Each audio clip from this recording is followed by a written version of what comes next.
Como podem ver aqui, a tendência é o BTC já atingir aqui, ó, 180 mil dólares lá mais para o final do ano. Podemos esperar uma grande valorização do BTC. Dobrar de preço? Triplicar de preço? Sim, é possível. Então convide o seu vizinho invejoso para o Bitcoin enquanto é tempo. Porque ele vai querer comprar, sabe quando? Quando estiver lá no topo, lá numa alta história, 200 mil dólares, ele vai querer entrar. E vai botar a culpa em você. Então fala assim, entra antes. Entra agora ou não entra mais. Agora vamos entender por que você vai ficar rico e o seu vizinho vai ficar pobre. Na tela vocês têm aqui o crescimento de um investimento de 10 mil dólares durante a pandemia, lá em 2020. Então imagine o cidadão que é conservador e que quer ali proteger o dinheiro dele durante a pandemia. O que ele fez? Ele pegou 10 mil dólares e colocou ali em títulos de longo prazo do governo americano, né? US Government Bonds. E o que aconteceu com o dinheiro dele de lá para cá está no gráfico. Ou seja, os 10 mil dólares lá da época da pandemia, em 2020, se transformaram em somente 6 mil dólares hoje. Não protegeu porcaria nenhuma. Agora, fosse ele um inscrito da Criptomaníacos, um maníaco inscrito nesse canal, ele teria um grande problema. Porque os mesmos 10 mil dólares colocados em Bitcoin, investidos em Bitcoin, no mesmo momento, seriam transformados hoje em 106 mil dólares. Ai, meu Deus do céu. Olha a dor de cabeça. Mas lembrem, o Samidana vai te falar o quê? O Bitcoin é volátil, é especulativo, é perigoso. Já essa maravilha aqui de títulos do governo americano, pô, uma coisa conservadora, uma coisa quase sem risco. O que vimos ali no gráfico anterior é o que chamamos de poder da inflação, da destruição, da diluição do seu poder de compra, que nos Estados Unidos, aqui historicamente, é de cerca de 2% ao ano. Isso significa que num prazo aqui de 20 anos, você perde 1/3 do seu poder de compra. É uma coisa surreal. De pouquinho em pouquinho, né, continuamente perdendo valor de 2%, você perde 1/3 do seu patrimônio em 20 anos. É por isso que eu falo, é previsível. Olha que gostosinho que é. É você saber que vai empobrecer certinho mês a mês e vai poder comer tranquilo a sua carne moída que está na geladeira. Mas isso nos Estados Unidos. Aqui no Brasil a gente sabe que a inflação é maior. A inflação ela fica aqui entre 5% e 10% ao ano. Isso aqui significa o seguinte, 5% ao ano, em 20 anos, você perdeu 60% do seu patrimônio. 10%, você perdeu 85% do seu patrimônio. No Brasil é algo em torno disso, tá? Na metade do caminho entre esses dois indicadores. Lembrando que a inflação divulgada pelo governo é uma inflação manipulada, não é a inflação real. É isso aqui que impede com que você tenha sucesso, com que você consiga crescer, se desenvolver. Você sempre será um escravo do Estado, já que a inflação nada mais é do que uma transferência de dinheiro da sua carteira para a carteira do político, para a carteira do Estado, né? De 2 em 2, de 5 em 5%, eles vão tomando essa riqueza de você sem que você perceba. É um imposto invisível. E mesmo com tanto dinheiro, a dívida pública estatal só cresce. Eles não conseguem se manter nem te roubando de forma contínua. E aí nasce uma solução também para o Estado. O Bitcoin não é uma solução somente para a sua carteira, é também uma solução para a dívida estatal. Por exemplo, vimos a postagem do presidente de El Salvador sobre a carteira de Bitcoin de El Salvador, do país El Salvador, e olha que coisa maravilhosa, né? Ele ganhou somente 124%. Isso, uma valorização de 124%. El Salvador, que ficava com o pires na mão pedindo esmola para o FMI, de repente conseguiu ganhar 357 milhões de dólares somente por ter Bitcoin. Será que isso aqui é um incentivo suficientemente grande para El Salvador permanecer com o Bitcoin? Ou eles vão mudar de ideia? Não, vamos abandonar esses milhões e milhões de dólares que fazemos com Bitcoin e vamos voltar à dívida, ao endividamento contínuo junto ao FMI. É por isso que o Bitcoin é inevitável. Quem coloca a mão nele fica rico. Claro, se você tiver a paciência de aguentar as quedas, porque nada sobe de forma contínua. Temos correções. Aguentar 1 ano, 2 anos sofrendo não é para qualquer um. Como vimos, o que gera essa perda de poder de compra contínua é a desvalorização, é a diluição das moedas, as moedas valendo menos e menos. E isso está acontecendo com o dólar americano. Olha aqui o gráfico, né, do valor do dólar, o famoso DXY, e o dólar que vinha aqui subindo, ele desabou, né? Saindo lá da região de 110 no DXY e veio aqui embaixo, chegando a bater abaixo de 100. E depois de romper o suporte, esta linha preta, estão vendo aqui, o que acontece? O contrário, né? Esse rompimento faz um reteste agora numa linha que era suporte, agora vai ser testada como resistência. Falhando, a tendência é uma queda na altura desta seta aqui, deste canal aqui, né? Que levaria o dólar aqui para o patamar de 91 no DXY. E quanto mais o dólar perde valor, mais o Bitcoin ganha valor sobre o dólar.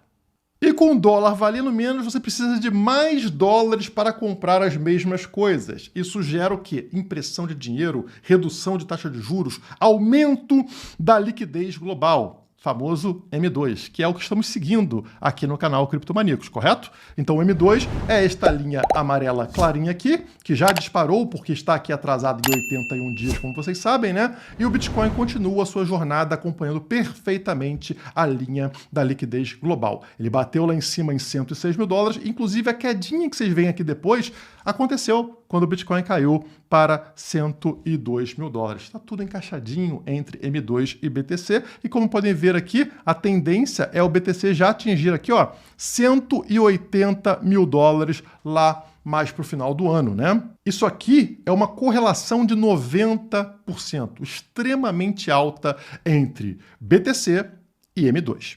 Como eu falei, você enriquece enquanto os seus vizinhos empobrecem, porque você tem Bitcoin, o seu vizinho tem shitcoin estatal, tem a porcaria do real, achando que ele está rico porque o númerozinho vai crescendo na conta do banco e ele não percebe que está sendo roubado via inflação. Então aquela porcaria daquele númerozinho cada vez vale menos, mesmo com mais númerozinhos dentro da conta. E a mesma coisa se aplica para empresas. As vizinhas das empresas que possuem Bitcoin estão ficando cada vez mais pobres. Olha aqui o gráfico da bolsa japonesa. Estão vendo aqui na 9ª posição uma empresa relativamente pequena em comparação às outras, que é a Metaplanet, uma empresa que possui Bitcoin. Isso aqui está ranqueado pelo volume no dia e hoje a Metaplanet tem o 9º maior volume, com mais volume, por exemplo, do que a Toyota, uma das maiores montadoras do mundo. Volume maior do que SoftBank, tá? Também gigante aqui, muito atrás. Nintendo, Sony, todas elas perdendo para uma empresa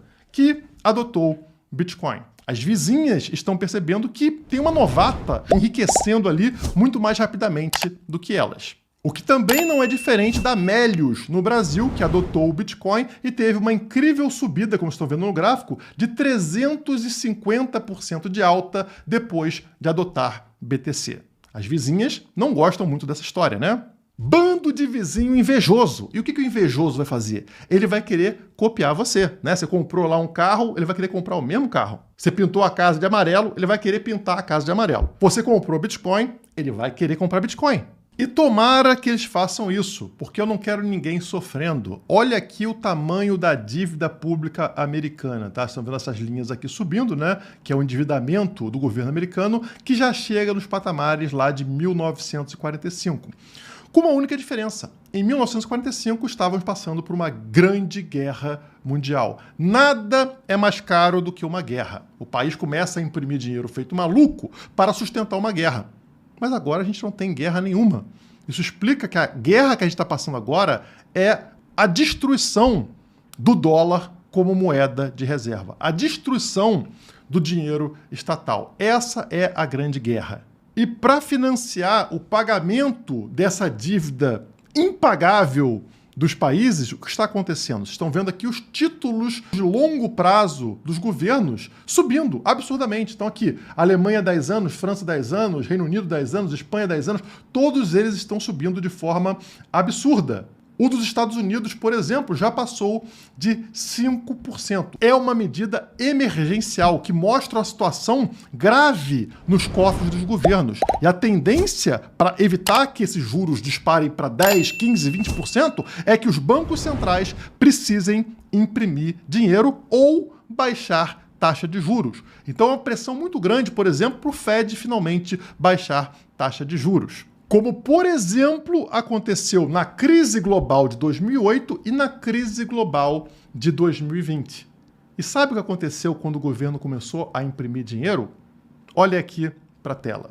O S&P 500, ou seja, o índice de ações dos Estados Unidos na cor cinza, e na linha vermelha a liquidez injetada pelo Fed. Notem que lá na crise de 2008, o que acontece? O Fed abre a torneirinha, baixa a taxa de juros, bota dinheiro no mercado e a linha vermelha ela sobe de forma vertical, absurda. E aí, notem que logo após a injeção de dinheiro, o que acontece com a Bolsa Americana? Ela se recupera em V. Depois de ter desabado com a crise, ela volta e sobe além do topo anterior, né? Dispara de forma absurda graças à ajudinha do Banco Central. Lá em 2020, pandemia global, o que acontece? São vendo as ações derretendo aqui, mas a linha vermelha mais uma vez sobe na vertical. O Fed, o Banco Central, injeta dinheiro na economia e mais uma vez vemos uma recuperação em V da Bolsa Americana, né? Ela estava lá embaixo, ela se recupera e não volta para o mesmo patamar.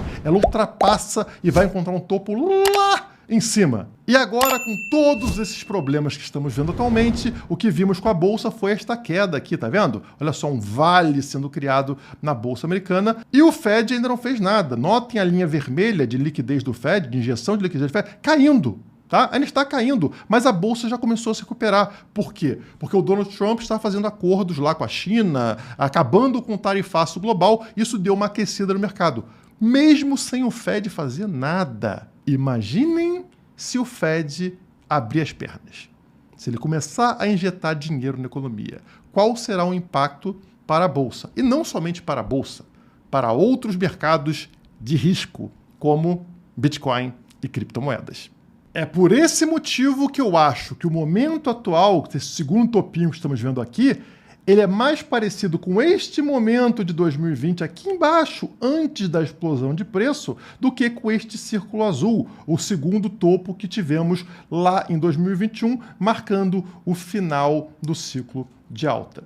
Olhem que graficamente você pode falar, pô, tá muito parecido, né, esse círculo vermelho atual com esse círculo azul. Mas não, pessoal.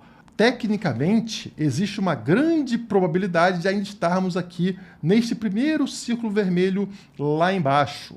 E eu posso usar este indicador amarelo, o Mayer Multiple, para provar isso para vocês. Notem aqui que lá em 2020, na pandemia, onde estava o Mayer Multiple? Ele estava aqui abaixo de zero, exatamente como estamos agora. Notem os dois círculos tracejados em preto aqui, né? Estão vendo a gente abaixo de zero agora, e lá em 2020 também estávamos abaixo de zero. O que acontece na sequência com o rompimento deste patamar zero é a explosão em 2021, fazendo o preço do Bitcoin, que é a linha preta lá em cima, explodir, né? Sair aqui de um fundo do poço e ir lá no topo bater uma alta histórica. Um salto absurdo, tá, pessoal? Estamos falando aqui de 5 mil dólares para 60 mil dólares, uma coisa absurda. E aqui estamos prestes a ver o mesmo movimento, principalmente com o Fed dando uma ajudinha, né? Abrindo a torneirinha e essa explosão acontecendo. Vai gerar 10 vezes de aumento como lá em 2020? Acho improvável, mas podemos esperar uma grande valorização do BTC. Dobrar de preço? Triplicar de preço? Sim, é possível. Então convide o seu vizinho invejoso para o Bitcoin, enquanto é tempo. Porque ele vai querer comprar, sabe quando? Quando estiver lá no topo, lá numa alta história, 200 mil dólares, ele vai querer entrar. E vai botar a culpa em você. Então fala assim, entra antes, entra agora ou não entra mais. Porque eu cansei de ter vizinho pobre. E aproveita e dá aquela carne moída que está na geladeira pro teu vizinho, porque ele está precisando. Muito obrigado, vamos que vamos e até a próxima.